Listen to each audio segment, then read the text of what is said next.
it all coming down to this final best of 3 really does bring the rest of the pressure home. Yeah, and it is kind of difficult, right? Because it is the reverse sweep mentality. Once you get to that 5th game, if you're about to get reverse swept, it is quite difficult. And let's see how this one's going to go as we get into the picks and bans for game number 1. And this is, you mentioned this already. Wasn't this seen in the stars? This Mordekaiser situation? Yeah, so Bwipo, again, you know, he showed early on in the tournament, he really likes Mordekaiser. He wants to pick it into people's Scions. So since you blue side, ban that Mordekaiser. Atlas, all the North American fans breathing a sigh of relief as the Scion is then answer banned. Everyone loves a bit of character development in their League of Legends, Kobe, and we get it right here. One more ban to come on through, and then we'll see what's going to be left up. But there is a certain pigeon and a lady that does pirouettes with an orb that I'm a little bit worried about. Never mind. No, she's still up. That was a test. Passed it. Absolutely nailed it. Aurora, though, and the Rise going to be a big deal, but instead, I think Pigeon Man might get snapped up here by HongQ. We'll see where they do decide to go. Yeah, the power of the Azir is definitely worth investing in. It does mean that you have to play a little bit slower and invest in that Azir and get money into it. So I want to see if CFO want to grab that early and do a scaling composition around an Azir. It's definitely a tried and true strategy. Some teams have been hesitating a little bit if they want to do that, or maybe a more early game focused setup for themselves, but FlyQuest knowingly give that up to CFO. So this will be interesting to see the response here from FlyQuest. You know, what kind of counter do they have to the Azir? Typically, Quad will just answer with more control mages. He has not this year, you know, played like that Kali spicy pick into it. I was thinking this because you've got Taliyah Pantheon up if they'd like to pick it. And I know Taliyah Pantheon, a thing in the past that we may have been waggling our finger at, but this is not a bottom lane duo. This is very powerful mid-jungle. 100%, and Inspired has really loved that. There's also the Vi that also pairs really well. Point and click CCs with it, so one of those combos and the Vi does get locked in, so you have that guaranteed setup for the seismic shove for sure. We'll see if they can actually punish. Now on CFO's side, let's see the response here. Obviously, Zin's out Rumble. Are we just going as stock standard as possible? At least the Zin for Driver here. Do they want a bit more structure to a scaling 5-on-5? Maybe Driver they probably still want on a like frontline CC heavy champion, and he doesn't have to pick it early on, but very well could. Well, they do it. Okay. Sometimes if you manifest things, then they happen. So I need to be very careful. I'm going to stop doing that, Kobe, because I didn't really want to see it. But we do see it anyway in the end. All right, well, this makes me think, is Bwipo just going to go the Ornn or the Galio then? Bwipo has preferred the Galio as far as those super common answers into the Rumble. But he could spice it up a little. You know, he always does have a very deep champion pool for counter picks. And because he has a deep pool for counter picks, he could actually let the pick for Bwipo drop all the way to 4-5 here. I think Busio has been absolutely amazing on this Alistar. He played so many games on this champion, managed to pick that one up in a lot of the best of ones that they were in earlier on. And so I'm looking forward to seeing what he can do here. And I think if there's ever a way to get back on the horse, or the cow, I guess, if we're going to stick with the metaphor, then this is the way to do it, right? Because he's been so reliable. Get right back in there. Yeah, I mean, he has been a huge playmaker for this team. Really has been the star for the team, honestly, in summer, in the second half of the year. So Alistar never likes playing into Poppy. Neither does Vi to some degree. So the Poppy ban is very well deserved. Support Poppy has really been crazy thus far at the tournament. For CFO, they could just ban the standard Rumble answers of the Ornn Galio that we talked about, and then force Bwipo to do something a little bit more creative. I don't mind. I feel like the Galio is kind of awkward in the composition. So we'll see whether they do decide to get rid of something else. They take away the Ambessa first, and now we've got one more ban to come on down here. I think Kaiwing wants to play an engaged support, because otherwise CFO aren't going to have very many reliable ways to start a fight. I believe it was Humon that was playing the engaged in Zhao, which actually worked somewhat well, but I don't know whether I'd recommend it. So maybe a little bit of another option. So they don't need to worry as much about there being like a Sivir Karma coming in on that bottom side of the map. And I think that that's pretty smart given the fact that they've already locked in the Alistar, which can leave your bottom lane a little bit susceptible. Caitlyn already taken away though. Yeah, 100%. I mean, they definitely need something to keep people on a Rumble Ultimate. Yep. And that's going to be Kaiwing's job. It's Leona, isn't it? They're just going to play Leona. Yeah, definitely a possibility there. See about the protection bans here again for the Rumble. Is the Ambessa all that they're really worried about Bwipo going to? Okay, so they Galio comes in. So is it just on for Bwipo? Does he do that? Or are we going to see Urgot? Like, what's happening here? I don't know whether we're electing to cook or whether we're just going to keep the kitchen clean. I would prefer the Ornn because Ornn plus Vi plus Taliyah, has a lot of combination possibilities there. But Bwipo probably prefers something a little bit more mobile. Okay, yeah. K'Sante is more mobile. I know. Middle ground? K'Sante has not had a lot of success at the tournament thus far, though. So definitely is a little bit contentious there. Yeah. And it doesn't really it's not a hard counter or anything to Rumble, so it's not it's not too much spice. I feel like it just exists in a lot of these drafts. You don't feel good, you don't feel bad, which knowing K'Sante's past, maybe that's a good thing. So let's see what Doggo is going to be playing here. Just need to round out the bottom lane here for CFO as they've basically just taken away their top side, and will now just lock in some picks for Doggo and Kaiwing. There's that Leona that I was talking about. See, I'm not going to make a suggestion for what Doggo's going to play, and therefore we can keep up the suspense. You've manifested the whole draft. Yeah, it's for CFO, problematic. It's really problematic. If they lose, I will have to apologize to everyone. Benjamin's going to be in my DM saying dude, please stop. No, I mean, honestly, this is the meta, though. This is the straightforward meta here for CFO, and that's a good line to take for game number 1 of a series.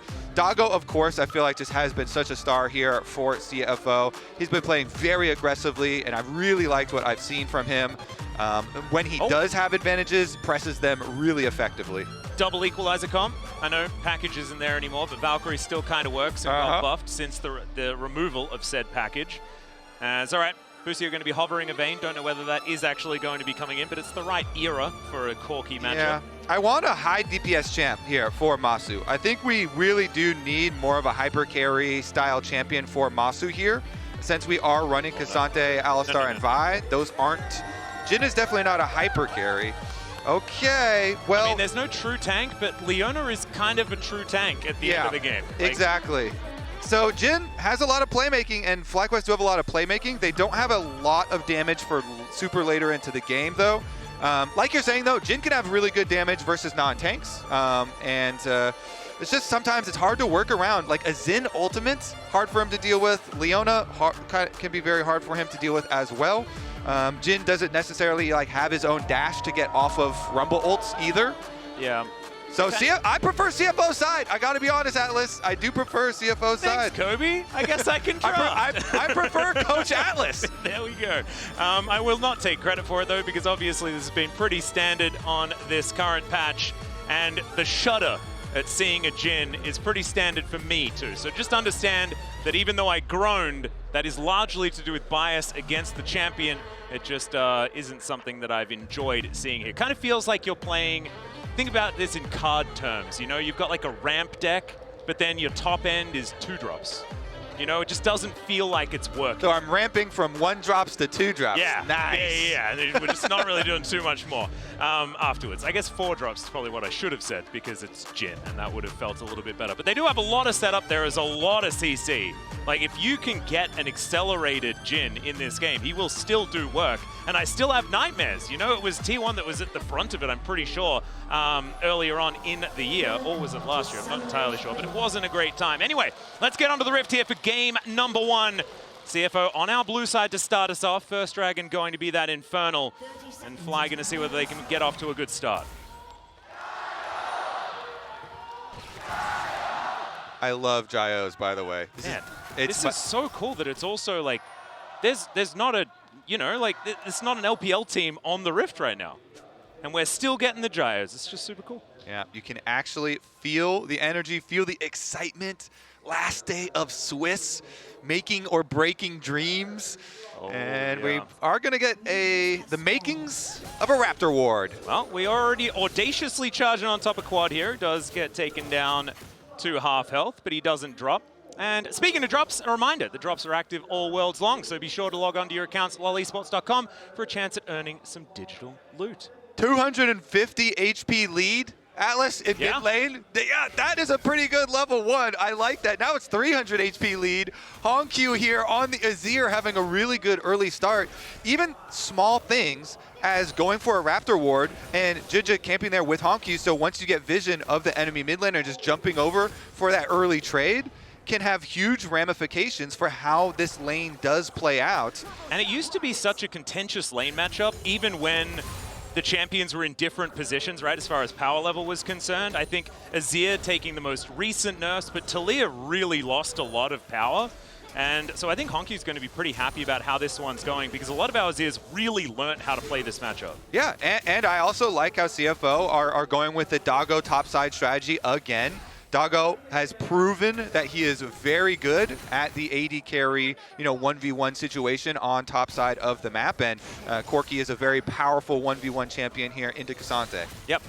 You just saw there that we had a look at HongQ and Quad as well. Their shared champion pool, a lot of control mages that both of these players do like to play, but it feels like HongQ has been allowed to have more fun this world. He's got the Aurora and Akali, which are kind of missing from Quad, so the fun of the mobility of those champions definitely can be on stage later in the series. Currently, though, Quad going for the early recall, so is just going to have the early tier purchase. Now, he didn't have any extra money, it looks like, for any potions. So this will be a Taliyah with no sustain versus Azir with still Biscuit in inventory and both potions available. Oh dear. Well, that is an aggressive Valkyrie here from Doggo. Remember, he's already done this to Doran. So it is going to be Bwipo able to walk his way out, but you know that he's always going to be aggressive. In goes Kaiwing, speaking of aggression, as Quad, you mentioned the lack of potions. I think that was a poignant thing to talk about there, Kobe. Well done. Yeah, and it gives value here to all these ganks towards mid lane, all the extra pressure. Well, Headbutt Pulve does come on down here as Massu. Decent deadly flourish. His driver stands still for a while, but does have the scrap shield. He'll be all right. We'll just be convinced to go home. Okay, so we have teleports available for both Driver and Bwipo. Bwipo did cancel his Rico, and he's sticking around, though, on 50% HP. As JunJia decides to call off the long play there. Leona was still coming over. Still seems to be making his way up, as JunJia is going to, at the last second, cancel that recall. Still looking for a way in. Yeah, I think if you delay it too long, though, the defense gets here. Vi is on the way. Busio's actually not coming up here, though. He cancels another one. Another audacious charge goes in. Wind becomes lightning, connects, but hasn't seen Inspired. Finally does now. Looks like they were still considering it. That was very CFO of them, but they are going to back away in the end. This is going to significantly cost. Oh, we paused. FlyQuest are like, no. CFO would go for that dive. These must be different players.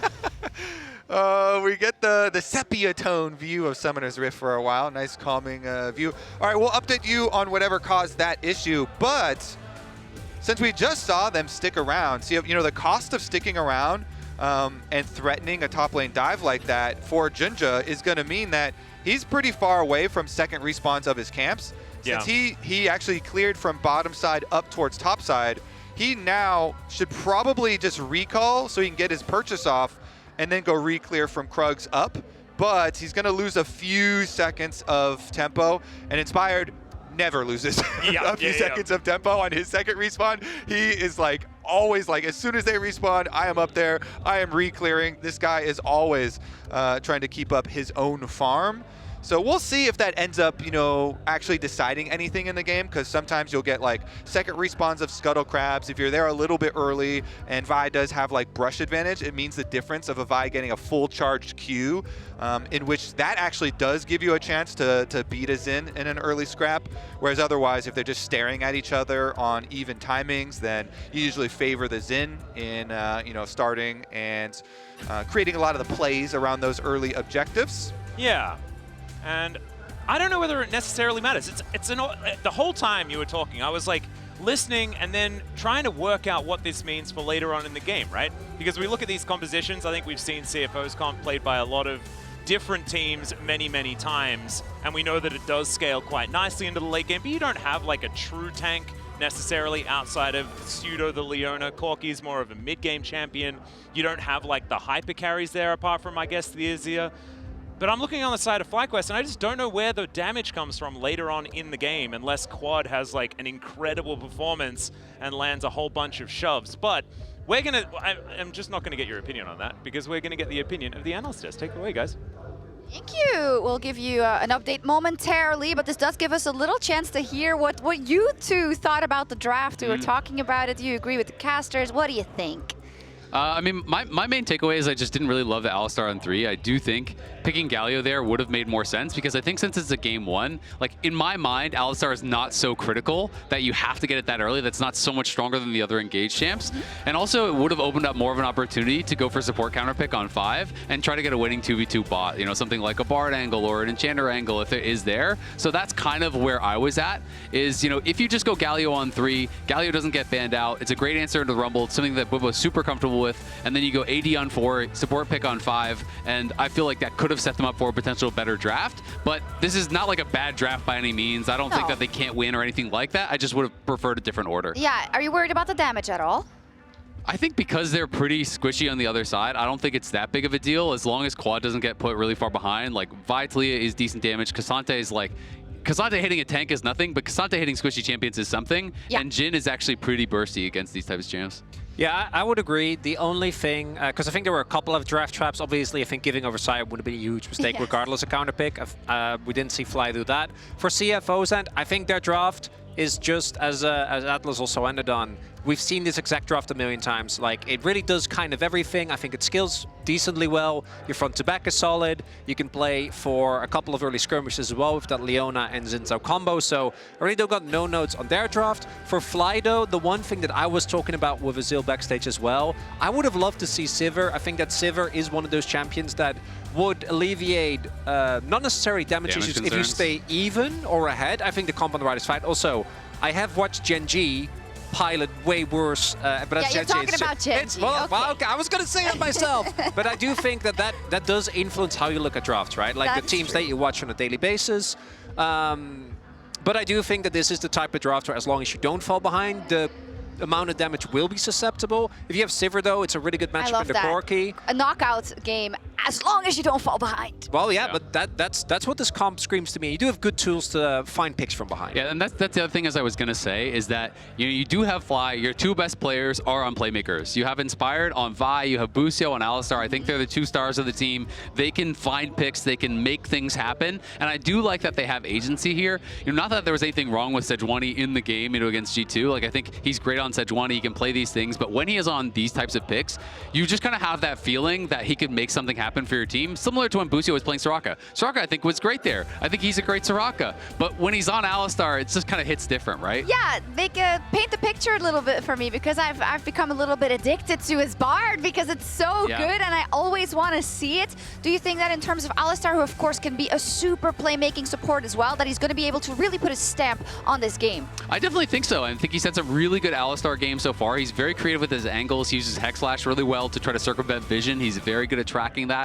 So I definitely think he can play well here. The reason he doesn't just go Bard on 3 is you're really worried about some of these lane counters that can be very difficult. I do think, you know, if they wanted to go for a Bard angle, it would have had to be what I was talking about, where you leave it for 5th pick. But then CFO might have just banned it on their 4-5 bans, since in that world we're having like the top lane already picked. I also think with the opening, like Azir to me doesn't really scream a champion that you really struggle playing into as well, because he has so much innate mobility. I think even Rumble we've seen be able to dodge a lot, and then with a lot of mobility carries still being open. But it's the Bard CO. Well, you know I love me a good Bard. It's so great. When we look at stylistically the strengths of these two teams, and the fact that for me, you can correct me if I'm wrong, I think CFO is tremendous in finding the correct skirmishes and pushing their advantage forward. I wouldn't necessarily call them as good as FlyQuest usually at kind of setting up for objectives and getting those objectives. And I say that only, Isaac, because in LTA, they are the best team at that completely, and they almost never drop the ball. So how do the comps work in that regard? I mean, I think a lot of it is just going to be about like who's getting early advantages, what sides you want to play to. Obviously, they did lane swap level 1. Kaiwing, not Kaiwing, I'm looking at the Corki, but Doggo went top, obviously. So are we going to see them actually just trading? Are we going to see them contesting on the objectives? I do feel like FlyQuest absolutely wants to be first to objectives. When you are playing pick comps, you want to be trying to control vision, forcing them to walk in, and then having them scared that Alistar is in a brush somewhere. Having it be really difficult for Azir to walk forward because you don't have, like I talked about at the top of the day, you don't have a Sion just like walk in blind and tank the engage. Zhao can't do that. Like, yeah, you're kind of tanky. Leona can't do that. Yeah, you're kind of tanky, but if you just walk into a full combo and get flipped in, you're going to die. You're dead. Yeah, to go towards the CFO win conditions, I do think that we saw their laning phase already started really well. Obviously, Doggo in the 1v1 was doing a great job, as you would in the range versus melee matchup. Then JunJia was also able to find very early damage onto Quad, who actually has, as a result, not really, I think in this matchup, neither player should die, but not having lane prio does mean that JunJia is freed up. And I do think that CFO's comps leans into their strength very heavily in that every single member of this team is able to go in very consistently or able to assist in case of And rumble. they do. I think the They cool will. thing Oh, is they that, will. and they will. They very much will. I think also for JunJia, we didn't get to talk about it that much either. I think I've seen some huge Zhao games the last couple of days, like absolutely super carry performances. I think in that last game versus G2, FlyQuest also went for the Zhao, but just didn't get, oh no, in the Soraka game rather, sorry. But it didn't really work out the way they wanted. Do you think Inspired has to somehow adjust how he plays or not at all? I'm just thinking about him in the sense of he was the one who was most downtrodden in that series after G2. Is he going to change what he usually does? Because I don't think he has to. I don't think he will. I mean, I think Inspired is very consistent. He's going to prioritize his gold, he's going to prioritize his farm, and then generally he's really mechanically proficient and he plays team fights well. And I feel like that's kind of him. He kind of does the same thing every game, but he believes that is the best way to play League of Legends and to play it really, really efficiently. And it's enabled by Busio. This is something I talk about a lot in NA, is that Busio is kind of their jungler often in the early minutes, right? Busio is often going to roam. He's going to leave Massu by himself to help Quad push out a lane, to help Bwipo be protected on a dive. Not that Inspired never does it, but Inspired is going to prioritize camps, prioritize objectives, and really try to put himself in that way ahead so that he can really kind of pay that back later in team fights. Yeah, it's true. We don't have an update yet for you. We are still in this tech pause. I think something we didn't talk about yet, and maybe we can now, is that Bwipo didn't have a good series versus G2 specifically, right? A lot of situations where he got caught out or made the wrong decision, and I thought that was out of character because for me, Bwipo is a player who sometimes does tremendous in lane, but even if he doesn't, he'll always find something to lift the team up or a positioning or a moment, and I just felt like maybe his mojo was a little off, so if he resets today, it's going to be super important, and on the Cassante, it's definitely possible. Yeah, absolutely. I mean, to me, I was just surprised that he played Rumble. He's not known as a Rumble player at all, and actually when they had subbed Gakkos in a couple times during the regular season, it was to play Rumble, right? Because Bwipo traditionally doesn't play the champ. He only has 10 games on it his entire career. It is, yeah, and it's just kind of like not his style. He has his own kind of unique Bwipo picks, but there's a few meta picks that he's always kind of stayed away from, Rumble being one of them. In the Renekton game, it felt like it was a bit of hubris, like he was proxying a lot, got caught out a lot of times. But yeah, Bwipo is an up and down player. He's hot and cold. If he can come out and have a really good game one, like Bwipo at his best can challenge the best top laners in the world. Bwipo at his worst can lose to the worst top laners in the world. Like, you just have to see what you're getting. Broken Blade bad? Hey, come on, guys. I'm also not saying that the champ is too difficult for Bwipo. I just think I think Rumble is really, really difficult. It's a different play style to play, right? And specifically when you have these important fights, it is a split-second decision. It's hard to do that ult. I think so. So I'm sure pros don't think it's as difficult, but we've seen a lot of weird lines in professional Rumble games sometimes because it is difficult. Yeah, I've had the pleasure of working alongside the self-declared best Rumble of all time in Huni. Oh, I thought you were going to say Finn. No. In Huni, who always has extremely strong opinions on Rumble. For anything ranging from builds to equalize. And I think Rumble to me is an interesting champion because it feels like he is kind of like Zhao currently, like Lee Sin was a couple of years ago, at least in the LCK, where you need to be able to play this champion. He has just been a meta staple. He will remain a meta staple because of the innate power of his kit, no matter how many mini reworks we have. What I wanted to talk about for a little bit when it comes to CFO, particularly with the Azir, which I think has been a crazy power pick, is that HongQ to me thus far hasn't been able to live up to the expectations that were set for him by his previous tournaments, both MSI as well as First Stand. And Azir to me is kind of, as a champion, the ultimate test of this, because Azir, the line between having a great play and having a struggle can be thin, and we'll see if he's able to clear that line this time around. Oh, thanks, Chronicler. And here we are. We're back in. And it is just the game as we saw it before. We just got to have a little bit of a timeout and a little bit of a chat to our lovely analysts. Yeah, and I think what the issue was is that Kaiwing went a little bit early to the top lane, thus triggering the lane swap detection punishment. Yep. And CFO were contesting. We had the same pause in the LCK. Don't you worry. Yeah, so happens to the best of us. Kaiwing just missed out on a bit of extra, experience and support quests there, but ultimately it will be okay. Yeah, I believe we're just resuming. So they just explained the lane swap detection. Yep. And because it's now a little bit later on this patch, we are going to be paused once more. See whether it's going to be comfortable clarification or whether this is going to be something deeper. We'll make sure we keep you updated as quickly as possible. Should be over the CFO side, assuming that they feel like the issue has not been resolved. Yeah, how they expected. I think all the explaining about the lane swap went down smoothly. So this probably, I would assume, is something else. It'd have to be something else, right? Yeah. Unless they're like, no, but like, look, there's this thing. That's what I expected. It went, as soon as the pause came in again, I'm like, no, they're failing to accept that that's how it worked. And now we are well past 4 minutes. Yeah. So it might be that it was the fact that you get the debuff and then it lasts afterwards. Maybe they were still a little bit confused as to, but I still wasn't getting experience immediately after. Okay, never mind. That's not a good sign right there. It might have been bathroom break tech pause situation. Oh, another one. So, I mean, sometimes if before. if there's something more meaningful, then they're like, okay, this might take a while. You are allowed to get out of your seats and then go to the bathroom, and the cause of the pause isn't necessarily the bathroom break. Yeah, it's more like you now have a window to use the bathroom. Because we just started, guys. Yeah, yeah. I'm thinking when you're nervous, sometimes it can just. And maybe you just forget to use the bathroom, Make sure, maybe a bathroom check, guys. For everyone watching at home, take care of your kidneys. Yeah, honestly, I think everyone should take this moment. Yeah. Except for us, of course. And if you don't need to go, maybe think about the other side of the spectrum, which is hydration. And perhaps we should all have a drink of water. You know what? True. We should all do that. Kobe, pick up your water bottle. It's time to have it. Just drink the water. Yes, sir, Atlas, sir. I would like some electrolytes with my water, too, Oh, please. really? Yeah. Well, that's how you truly hydrate, Is that really how it works? I thought electrolytes was just a cool word. Kadril once told me a story when we were a couple years ago streaming, the lead up to Worlds, which was basically like Worlds Champion Cube. Yeah. And so it was like super hype, and everybody's watching and stuff, and we're streaming for long periods of time. And I was streaming and with him on Discord. Yep. And I was like, oh, I really have to go to the bathroom. And then he was like, don't go. It actually really increases your focus. It's better if you have to go to the bathroom. And I was like, wait a second. I mean, it does increase your focus because you're thinking about it and you're worried. But you just focused on needing to pee? What? It also could cause some long-term problems if you do it too long. That's for sure. Yeah, so definitely don't do that. Maybe don't take health advice.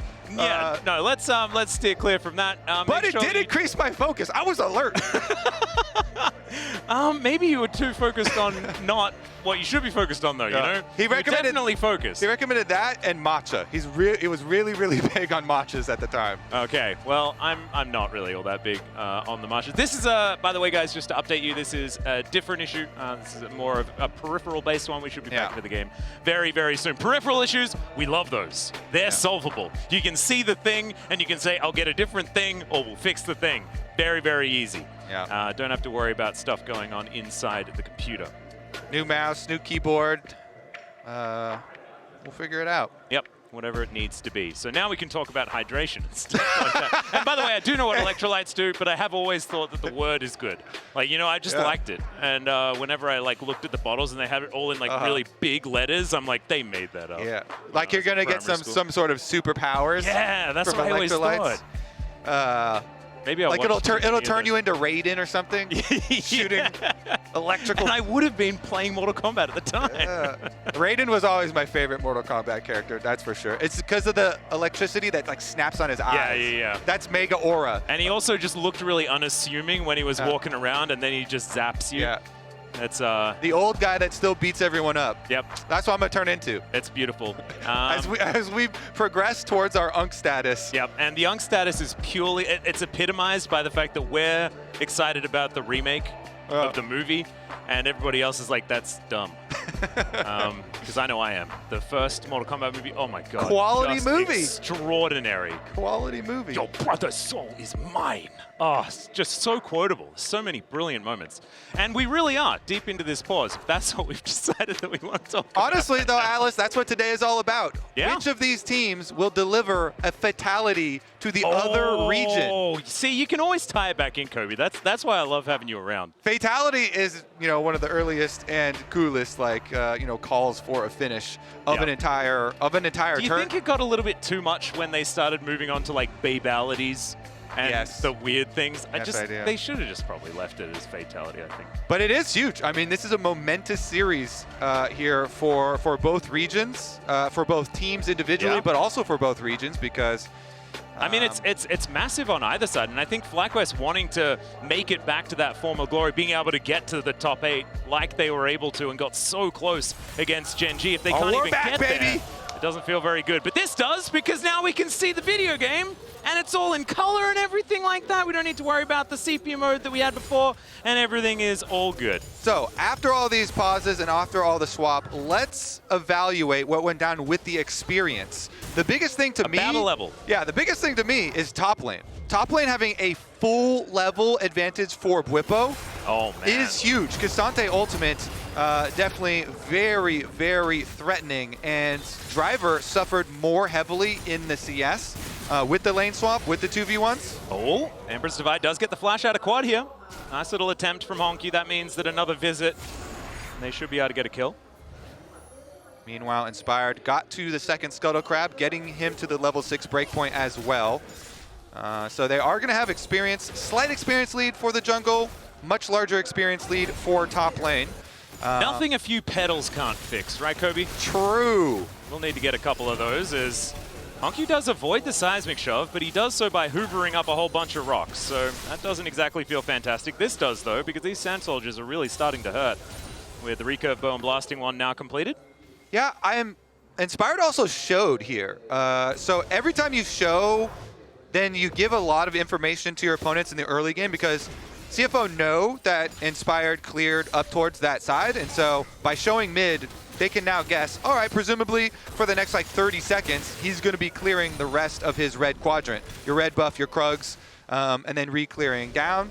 It's not the biggest of deals because they do know what your jungle path was from the beginning, but it just makes it certain so they can... Getting the confirmation is, I think, a big deal. Yeah, especially when you finally have your level 6 on Vi, and you want to use what we were talking about in Champ Select. The Vi ultimate guarantees you a seismic shove play onto Azir, and so that extra threat is something that they want to kind of keep hidden in the fog of war if possible. Yeah, I also think that fighting around now is exactly what they want to be doing, right? Level 6s are a big deal for this composition. FlyQuest do want to get themselves off to a good start to make sure that their damage is enough moving later on into the game. As Bwipo, this seems to be his new thing. It's just farming behind turrets. Doesn't look like he's going to have too many issues, though, doing it. As you can see, still retaining decent experience advantage. Also tempo advantage now, and we'll be able to move into the fog of war. Could be a little bit dangerous as we do see CFO going for these grubs. Yep, we're going to get the objective trade for the early game. So CFO, they're going to have the extra pushing power of the grubs for these turret plates. We'll see how much extra money this does result in the early game especially. And if FlyQuest focus on the dragon stacking will pay off. Of course, this FlyQuest squad is looking a lot at these mid-game fights. They want to focus on dragon stacking so that they can put that pressure onto CFO in the mid-game. And the unfortunate thing is, 2 of the best souls are now removed. So we'll have to see what is going to be the soul moving later on, as we do get that second Drake going down. But It's not going to be Infernal or Hex Tech. They could have just won the game, right? If you get them with this composition, if you can make that snowball work, it doesn't quite matter as much what the composition is if you can keep rolling that one down the hill and grab that soul early. As Busio taking a lot of damage here. Pulverize onto 2 as Massu trying to get that follow-up damage. Doggo does just use the barrier to make sure that he stays as healthy as possible, and it's a good trade for CFO. Yeah, it certainly is. Get that Alistar fairly low, healing back up with the passive. A little bit of sustain there for Busio. And Inspired is trekking his way over here on the Vi. So we'll see after Krugs if he just goes back into another re-clear and heads up down towards the other side of the map. You know, most probably he'll just go Raptors and Wolves, but there's possible options for them to get a little bit fancy with it. They have, of course, swapped their solo laners as well, so Bwipo comes back down here. Since he does have plenty of magic resist with both solo laners being AP threats. Yeah, feels a bit good, doesn't it, to be the K'Sante in this game as far as itemization? Yeah, I mean, if you're going to lane a melee into a mid lane matchup, you know, into one of these mages, having the early phase start out pretty smoothly and getting a bunch of money to just buy a bunch of magic resist, and especially the extra regeneration that you get off of the cowl, is so nice for laning, because even if the Azir is attacking you with soldiers and stuff, you just, you know, move on up there, and K'Sante has so much survivability with the extra shield and the early itemization. But here we go, we might get a little bit of a scrap as JunJia heads up towards the FlyQuest duo. Yeah, we do have level 6 finally hit for Kaiwing as he's waiting in this brush. Doesn't look like they really want to find too much though, and especially with the Unbreakable Will there. Busio isn't really a target. Massu's hard to get onto because of the range that he does have. So we've just got a little bit of a snare coming on through. JunJia is going to walk over that captive audience, and out he will go. It is interesting because the experience leads still hold for all the places that we talked about for FlyQuest. You know, Bwipo still with his. Bottom side, Driver is going to be the target, though. This could be really dangerous, right? Because he's already behind. It could get even worse. The Equalizer goes down just to clear out the wave, and that looks to be exactly what FlyQuest wanted. Now they're going to slink back towards the river, and Inspired going to see what else he can collect. Looks like it's going to be Scuttler first, and then possibly just Gromp into clearing out as much jungle as he possibly can to continue getting himself in a good position. But so far, everything has been pretty quiet. Pretty quiet. A little bit of extra efficiency, I would say, on the FlyQuest side. Yep. You know, namely from Inspired with his jungle farm. JunJia, we've seen a couple times where he hesitates around top side, kind of wants to make a play, either calls it off himself or gets interrupted. And so JunJia is slightly behind in the jungle. But that being said, the carries for CFO have their own leads here, both HongQ and Doggo, with some slight extra gold to their names. Yep. HongQ, of course, very comfortable on this Azir as well. His record is pretty impressive. They do a lot of winning, so it is hard to really gauge exactly what it all means on the international stage, but I think HongQ's proven himself well enough for us to be able to trust it. Yeah, it is actually crazy how much winning this team does. I mean, JunJia has won 7 regional titles in a row. Everyone that he has played in there in the LCP/PCS. And we'll see if they can continue on the international stage. Again, in the early game, experience is valued a bit more than gold, because the small gold differences don't usually result in a full item breakpoint. And so the extra value of a full level is a lot of... base stats are much more important. Exactly. That's the guaranteed power that is going to be there. But we haven't seen anyone use it yet, really. Oh my god, the burst damage out of Doggo. He's got that Trinity Force, and yes, now we definitely know it. So the item breakpoints definitely do hurt when one of them is a Trinity Force. Maybe this is one of those lessons, like AD carries really like items because they can do that with them. Yeah, especially... Oh, Soul Flare double slow does come on through, but that's not quite enough to go for too much. Oh, I say that. HongQ Sand Soldiers, they've been training hard. This could be problematic for FlyQuest. This is CFO really making a good effort to interrupt the dragon stacking. Inspired is on vision. Yeah, and Doggo saw him, immediately clicked towards him. As Inspired is going to wrap his way around. Looks like CFO are going to get off this dragon as Teleport is going to bring Bwipo in. JunJia actually just going to waste no time, flashes away, but Bwipo might be able to get on top of him. The ulti, not going to work out because Bwipo ate the CC, and that is first blood. Over to Inspired here. FlyQuest on the board. As the turret plates fall, a 14-minute first blood is not exactly the earliest, but the fact that they get a second Drake is huge. They could teleport Quad to go answer the top wave as well. If they don't want to drop the top wave, send the Taliyah over there. As the flash out, curtain call comes on in as, Massu's just going to be able to pick that one up because Bwipo is not scared of turrets. And again, it's such a critical timing for FlyQuest because they have to keep Dragon stacking. So because bottom wave was pushed in, they don't teleport Quad to top side. They keep Quad on bottom side to catch that minion wave. And it is going to cost FlyQuest a lot of damage on the top turret due to the Void Grubs as well for Driver. It barely stands. But again, it's so critical for FlyQuest, with this comp to actually keep the Dragon stacking. So I do really like them contesting on it and forcing the play, using Bwipo's teleport there. That plus the CC from the Jhin, and now... Oh, Quad could be in a little bit of trouble because Kaiwing does have that Zenith Blade, does connect, but even through the exhaust, Quad will be okay. Busio comes in and just says, get out of here, with a little bit of a headbutt, so not too much else to worry about. But CFO, they've been so good at being able to actually make things stick in the early game. They haven't been able to at all here so far. Still don't think it's end of the world. I still think their composition is going to feel just fine moving further on. But with all those experience hiccups, things like that, the fact that the gold is now well and truly sitting in FlyQuest's favor and those two dragons, man, like everything is coming up FlyQuest here in this game so far as Quad might be the first sign of it not quite working out. As despite the flash, HongQ still able to pick him up. The redemption comes down as well, as we do see picture-in-picture that it should still be this Rift Herald going down.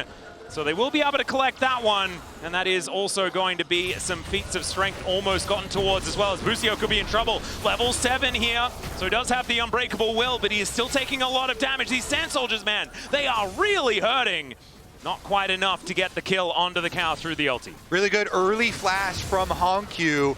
Preemptively flashes to gain the... Two turrets immediately? Yeah, they take that one down. Topside's going to go to HongQ as well. But really good early flash from him to create the play. And Quad still flashing and dying is really going to put a bump here in the FlyQuest path. I think CFO, huge gold injection into those solo laners is going to be exactly what they want. Yeah, and have a look at HongQ's lead now. 1.3K, 1.4K. That was FlyQuest's lead prior to that play. And it is now just on their superstar mid laner, a young man that has been the talk of so many this whole year, as CFO have been there every single time, no matter what event it has been. Still, this is only going to equalize things, right? Like 300 gold, not something that we're going to be too worried about. And there is still feats of strength on the table. Whoever makes it to that third one is going to be able to collect it here.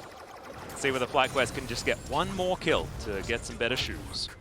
Yeah, HongQ, such a promising young talent here.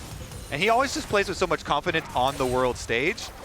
We'll see about the next Azir play, as there were a lot of people converging on mid. Yep. But after the wave gets cleared out, I can see you were tensed up. You're like, hang on a second. Both sides, you can see almost immediately, both of them kind of spread back out to go catch their side waves. And those side waves are going to get a little dangerous for FlyQuest. Both outer towers are down, so CFO using their extra advantage there to get the early push. Yep. Does mean that there's some standing gold here for FlyQuest, but unless they're able to take these turrets down, they're now just helping make sure that CFO has as much control of the map as they can at this stage of the game. Man, this next dragon fight is going to be such a big deal. 1 minute and 30 seconds on the clock for that one. FlyQuest Soul Point in their sights. Mountain Soul is a big deal. I mean, I don't know how you kill Bwipo after that one comes through.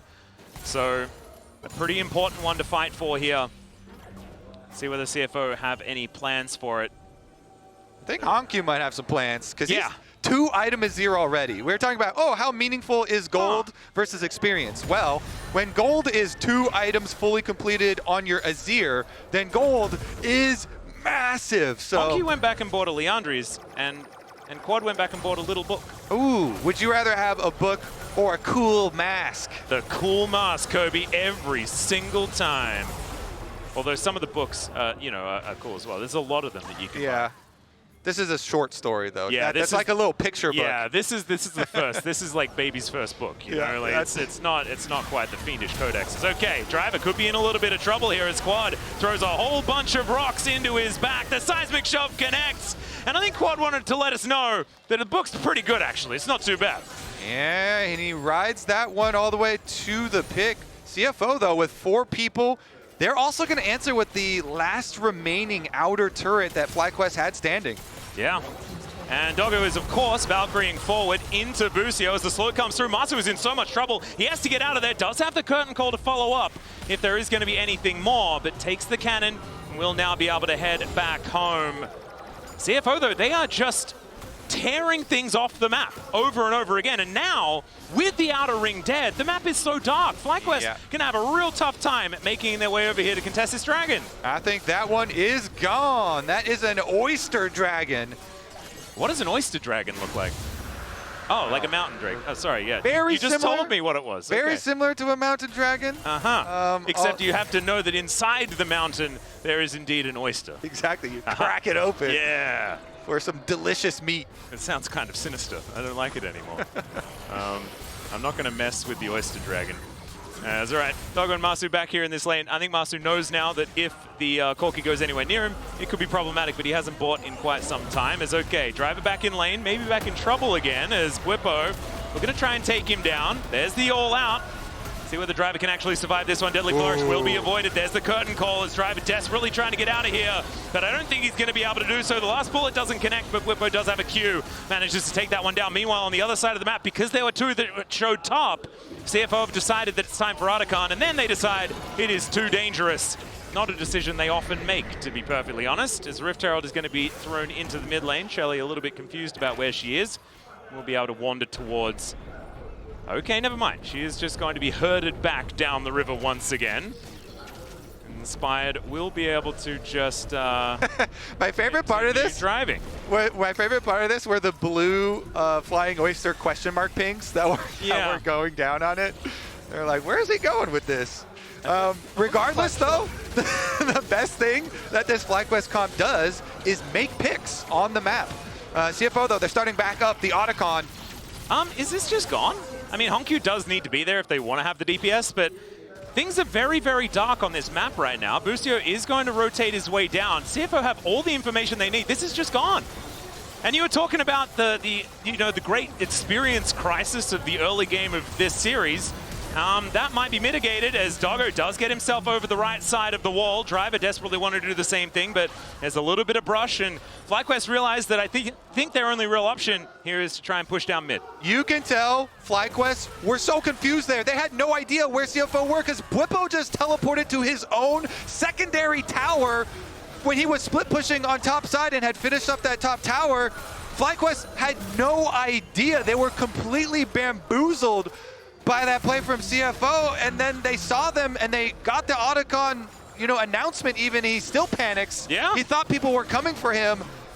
I mean, they do have a gold advantage. There's at least that. I'm trying to figure it out, Kobe, because feels like CFO just kind of got away with murder. Yeah, FlyQuest, oh man, they are confused. Well, Kaiwing might be confused now because Bwipo is just going to come out of the brush, but Driver comes in. We're going to slow him down with a couple of harpoons, and that should be enough. It's all right. We did manage, the feats of strength did go over to FlyQuest. They at least managed to lock that one in. So it's not end of the world or anything like that. It is concerning, though. I would say so. I think this was one of the issues when we were watching them just a couple of days ago as well, is fully understanding where to be to make sure that things could happen. But I mean, FlyQuest did manage to get 2 Barons in their last game, even though they lost, right? I don't know. This was a weird moment. This was a very weird moment. Because they had already started fighting them by the Otacon, seeing multiple members. Technically not all of them. Maybe it's just the assumed reset. They also, yeah. All right, well, good plays from Flying Oysters, though. It definitely worked. In the last few minutes, they stopped the Dragon stacking, got the Mountain one first, then they got the Otacon, and they were able to get a teleport off of the Cassante here. Maybe it was there was a vision bamboozlement that we missed, and there's a really clever vision bamboozlement that happened as the wall is going to come on down here. Kaiwing just flashes over the top. It is going to be able to keep him safe, but that is a big investment as far as Summoner Spell.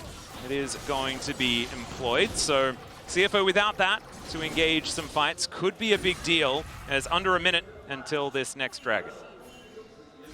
Next dragon. Let's see if they get back on track here, because CFO have got to be so happy with this game state. Already having the Otacon with 22 petals, plus having the first of the mountain dragons, you know, taking that one away. It just gives them so many luxuries here. And HongQ was already doing well in this game. The Azir is just so comfortable split pushing, has an arm guard. We already mentioned the 2-item power spike, but this champion with flash up is so mobile.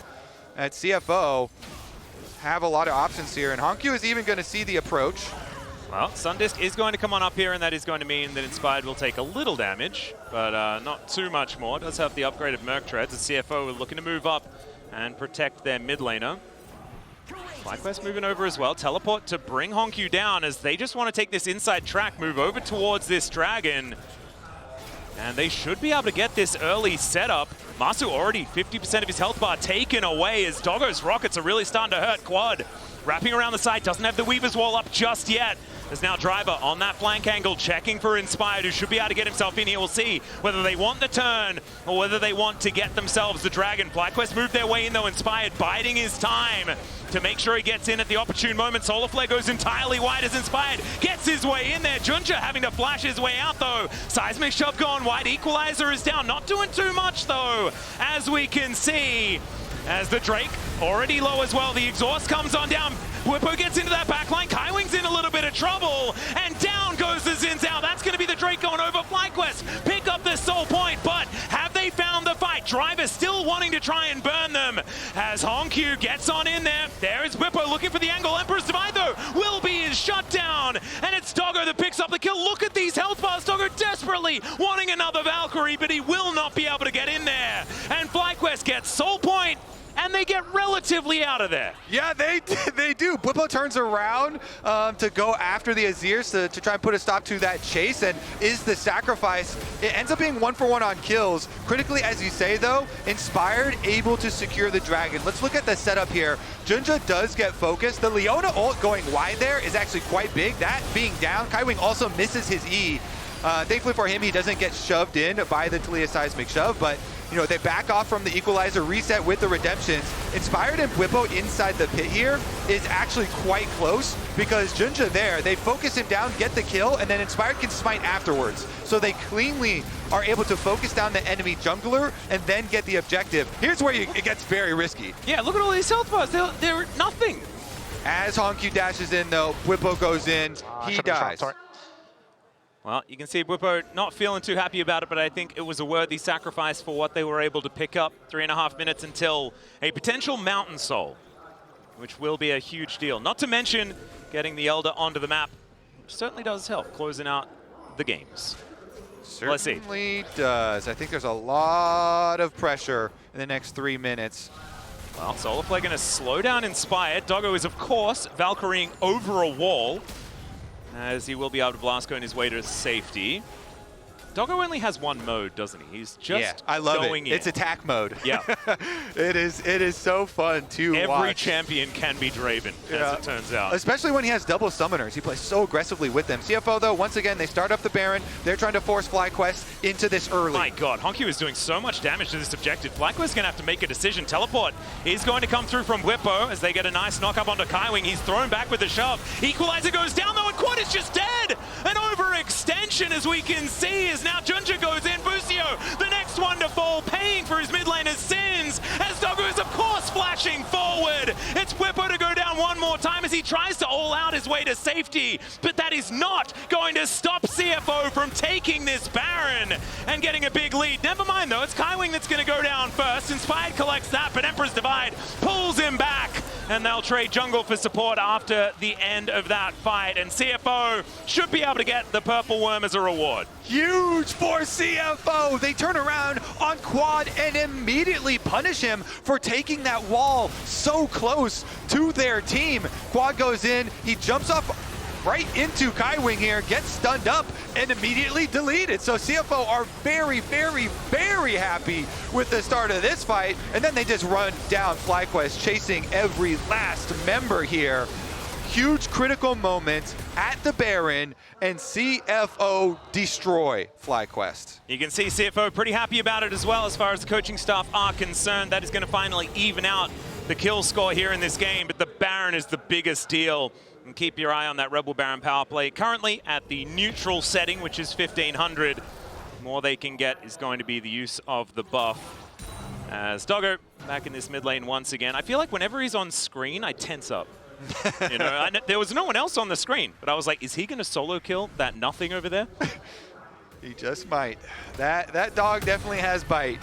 So does HongQ as well, by the way. The bird also has bite, and HongQ still has his flash. He didn't have to use his flash in the last massacre that we just witnessed. And so it's a level 17 Azir with a big lead. JunJia, though? Yeah, JunJia is in a little bit of trouble, able to flash out of the way of the seismic shove, and there's not a whole lot of damage available to take him out when his ultimate's running. As now Busio likely to just die. Driver will be slowed down, but it's Quad that's dead again!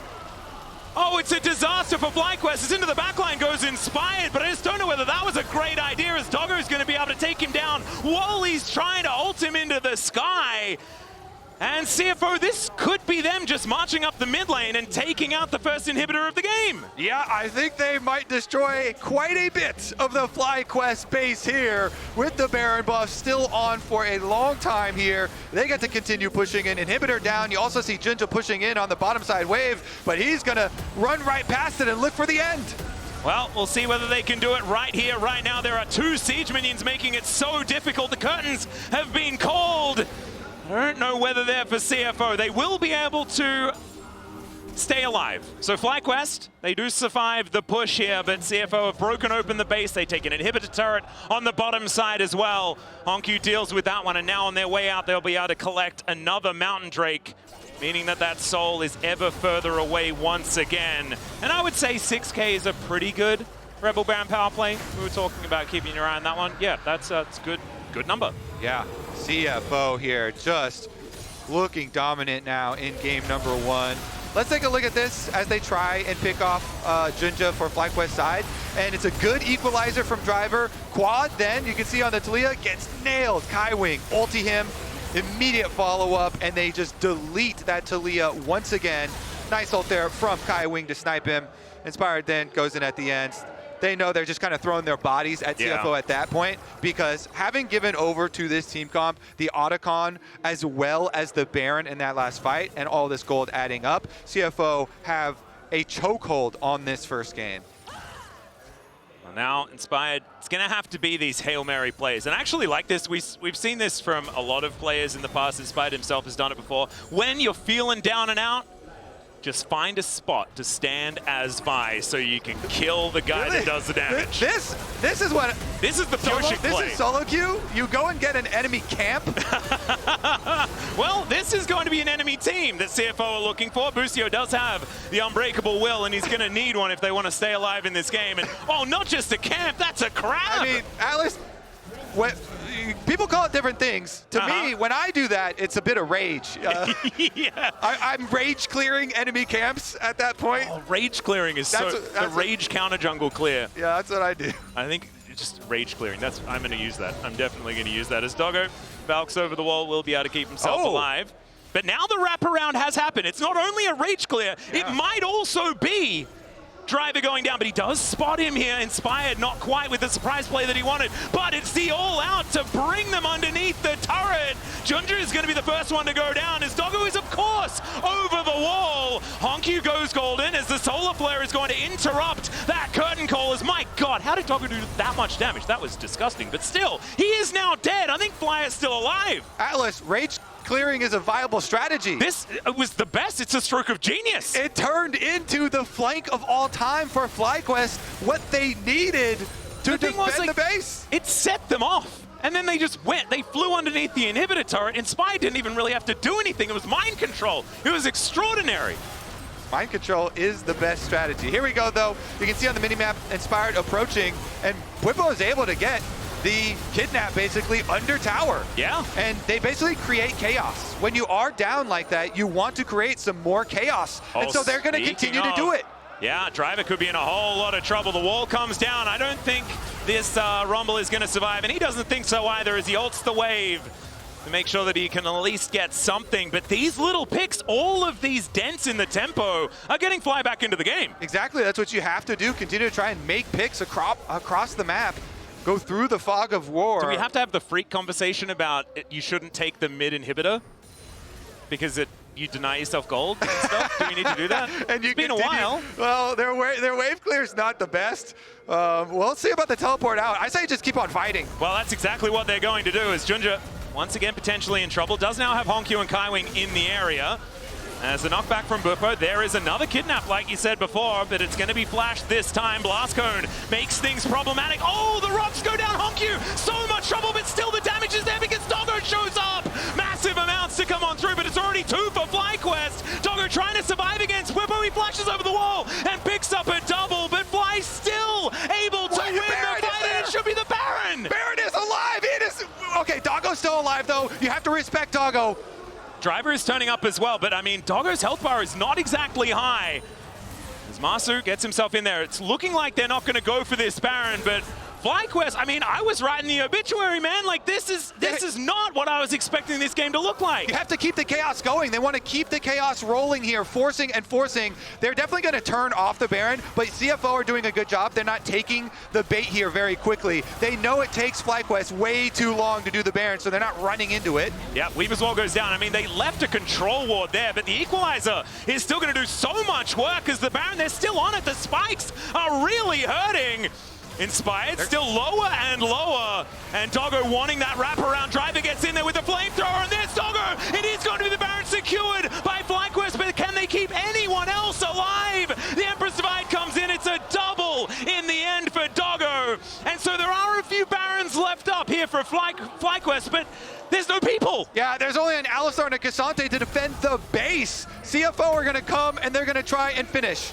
All right, let's see whether they can make that one happen as HongQ shifts some sands to get himself towards Bwipo, whose health bar is extraordinarily large. Driver looking for the flanking Busio, and JunJia's going to catch him because he's walking up mid lane to get back to his team. He's holding the wave. It's the Marn strategy yet again, but I just don't know whether it's really going to work. As CFO, they're going to move back. They're going to get themselves their own soul point, but it did save the game, Kobe. It did say, never mind. Maybe it's just, oh my, this game, it's just ridiculous. It certainly bought them some time, It bought them some time. They might have been coming back to do the Dragon anyway. However, it did look a little bit, I got flashbacks, you know, to that Maokai standing stalwart to stop the end of the game. Yeah, it does buy them some time. Triple Mountain Dragons now picked up for CFO, but FlyQuest live a bit longer here. Again, gotta clear out some of this vision and continue to try and make some picks. They have so much CC to try and do it. We're not able to stop the back here as Inspired. Wanted to try and catch Driver once again, but not going to happen this time around. And yeah, this game is quite crazy. Yeah. Is that a flame horizon for Bwipo? Yeah, that's valid. Over 100 CS I lead. questioned whether I was looking at the right number. I was like, surely not. That's a rumble. The second question is, does that flame horizon matter? Probably Or not. does Doggo being full build Corki? That certainly is a full extra item. He does have 9 times the amount of kills to his opponent. All right, well, FlyQuest, they have to continue to be scrappy here. They're trying. They're trying to play in the darkness here, but the flying Oysters are flying safe now, staying on their side of the map where they have vision. And the problem is I feel now, if you were FlyQuest, you're like, well, this is definitely doable because the game was basically over. And so it feels like the tempo has kind of moved back into Fly's favor because they're like, well, the enemy team just won. We've got nothing to lose in this game. Like, it was a done deal.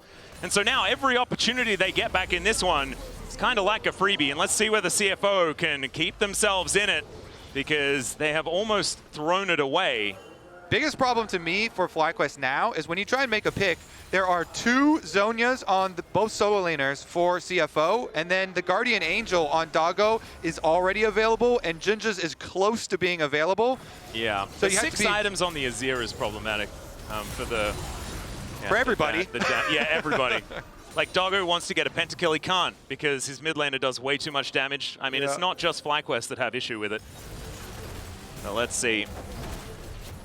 Yeah, just clearing out this mid lane wave. Thankfully, it is mid lane, so it's the easiest one to cover.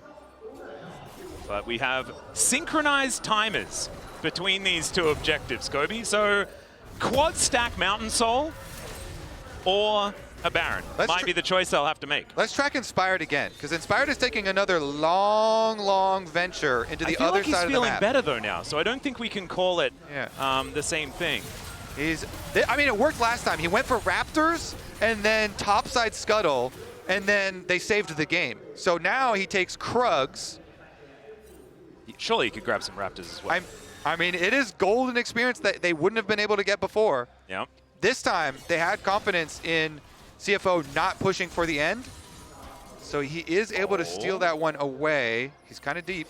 Actually cancels it here as the control ward is going to be taken down. JunJia, no idea that there is a Vi lying in wait, but Kaiwing might get word of it. Will the back actually go through? It will. Nicely done. And emotes on his way out. That's clean.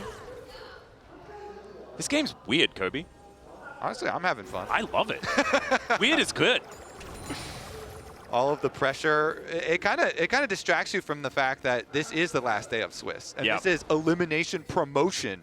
And you can tell like there's so much more layered on top, right? There's so many reps of playing out these late game like set plays, right? But then there's also the terror of having to go home here and missing out on that top 8. And for both of these teams, that is a huge deal. CFO, an incredible year for this team, and FlyQuest wanting to make it back to that knockout stage once again. See whether they can get further. CFO looking to try and get a little bit of siege happening. It's not a massive amount of range for this squad, so not quite working just yet. Solar Flare once again, just going to be a pretty circle and not much more. And JunJia gonna get knocked up. Oh my god, look at this. As soon as HongQ does anything, someone almost dies. So they have to be so incredibly careful as the inhibitor going to be coming back up very, very shortly. As Driver, possible flank angle here, but there is a teleport back to bring Kaiwing towards the mid lane. And there it is. Thank you, picture in picture. I feel like this game has almost 100% equalized. We'll ask Driver about that one in the next fight. I felt it coming. And I'm Yeah, glad I you know. did I didn't even want to do it. I know. It felt like you had to. I did, exactly. Now you know how I feel every day with Okay. every dumb joke that I make. Biggest difference, though, of course, extra full item on both CFO carries. So they have so much power here, but FlyQuest... Bwipo going in. There's the wall as well. Quad, though, keeping himself relatively safe this time as HongQ goes golden. Seismic shove is going to be avoided with the flash, but Bwipo picks him up, but he's not going to be able to withstand the Emperor's Divide. Into the backline goes Inspired. Busio's there. They need to kill HongQ, and down he goes. Quad's getting flashed on, though, by Drivers looking to burn down Massu. Doggo's still alive as well, and the rest of CFO have dealt with the other onslaught on the other side of the fight. Down goes Inspired as JunJia with full health is going to be able to make his way out. Now they're pinging on the mid lane, but I think a Mountain Soul might be coming in first. That's the Soul for sure. Quad and Massu were at the very least able to take down Driver. So that is both solo laners that have been killed on the side of CFO. Now though, there's a ward behind Baron that saw FlyQuest go over to this. So this desperate play from Quad and Massu, it is known to CFO, and they're not going to let him get away with it. Yeah, Doggo will be able to spot them out here. There is the Mountain Soul to come on in as Doggo walks on forward. Sees Quad at extraordinarily low health. They're going to see whether they can get themselves out. It is just one auto, and Quad will die. Gives him the thumbs up, but isn't able to kill him. And the blast cone for the disengage. But still, CFO, they don't lose the Baron, and they should be able to take it themselves here. And with a quad stack Mountain Drake, Mountain Soul, and a sweet purple buff, and an open door on the base, they should be able to finish this game. But I've said that before. This time feels a little bit more true. Well, well, well. 3 holes in the ground. now we Now we'll approach the FlyQuest base one more time for CFO. As you said, they have everything in their arsenal just ready to finish this game. Do I think that they are going to? No idea. Still no idea. FlyQuest, they really need the magic now. Can they come up with something spectacular? Oh, Inspired was going for it again, but this time was spotted by CFO. Kaiwing and JunJia together. Ready to try and collect him. I think he's out, so it should be all right.